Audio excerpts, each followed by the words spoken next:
Hello everyone. Today we will be doing the encoding schemes, which is an important unit of first unit of class 11th computer science.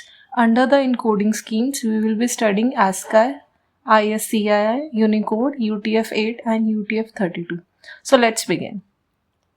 So before starting, we should know why encoding is needed. You must have seen that computers understand only binary language, which is in the form of 0 and 1. So we humans use characters A, B, C, D or any other language. So how the computer is able to interpret these human characters is the main point over here. So basically encoding scheme converts characters into numbers and then these numbers are converted into binary form. This is how computer stores and processes information. You can think of it like a foreign computer where the computer does not understand any character, but it can represent or it can translate each character into a number and then understand the information. So this is why encoding is needed, so that the computer is able to easily understand the characters entered by the human user. Next, if we define encoding, we can say that it is a system that assigns numbers to characters.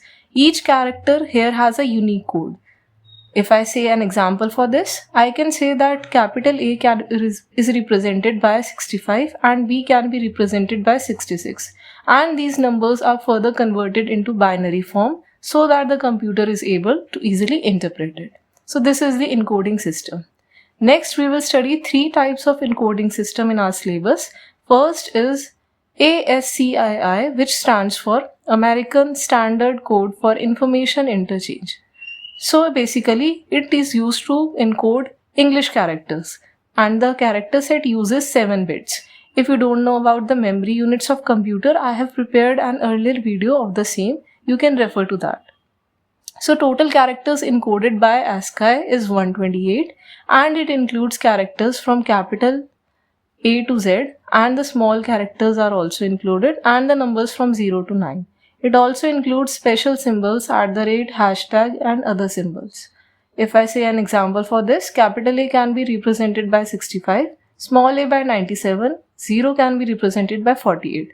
All the symbols of the ASCII can be represented in a table which I have shown over here. Here in this table, you have to remember that capital A is 97.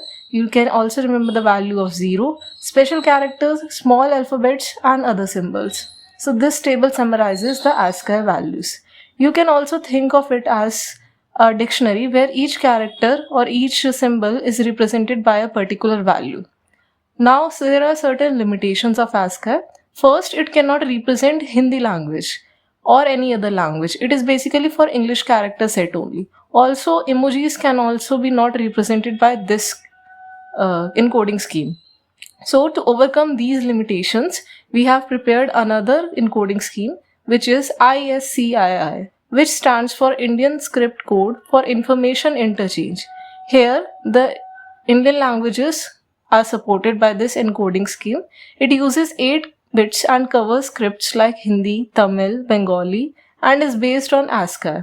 So this is an extended version of American Standard Code for Information Interchange, where each and every character is represented. And the limitation for this is it is not globally accepted because the language is only for Indian encoding scheme. So this is the table for ISCII. Here you can see that each character is represented by the ISCII code for this. The last scheme we have over here is Unicode, which stands for Universal Encoding. So it is developed to solve all encoding problems and it supports all languages. The symbols for this includes emojis and it also includes symbols. Here each character has a unique code and the example for this would be A can be represented by U plus 0041 and similarly K can be represented by U plus 0915. Emojis can also be represented by this.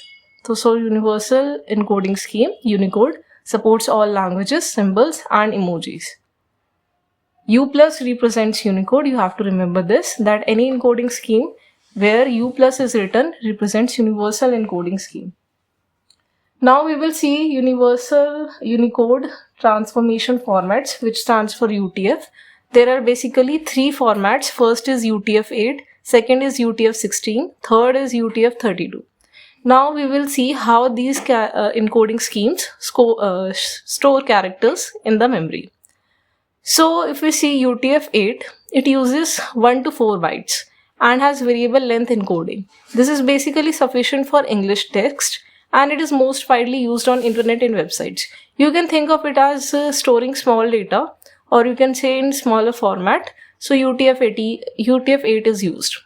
And in UTF-32, it uses 4 bytes for every character and the length is fixed.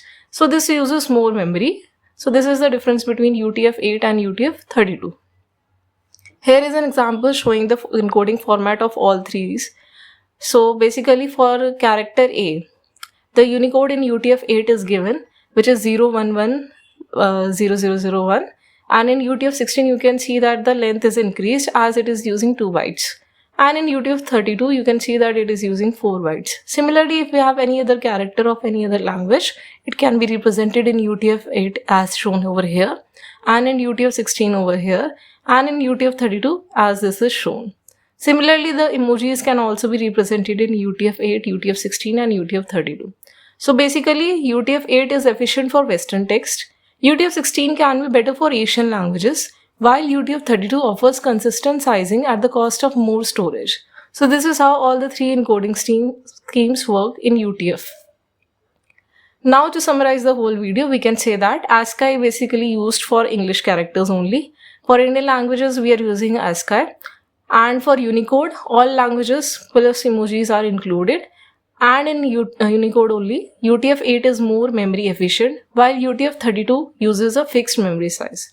So this is how you can summarize all the encoding schemes.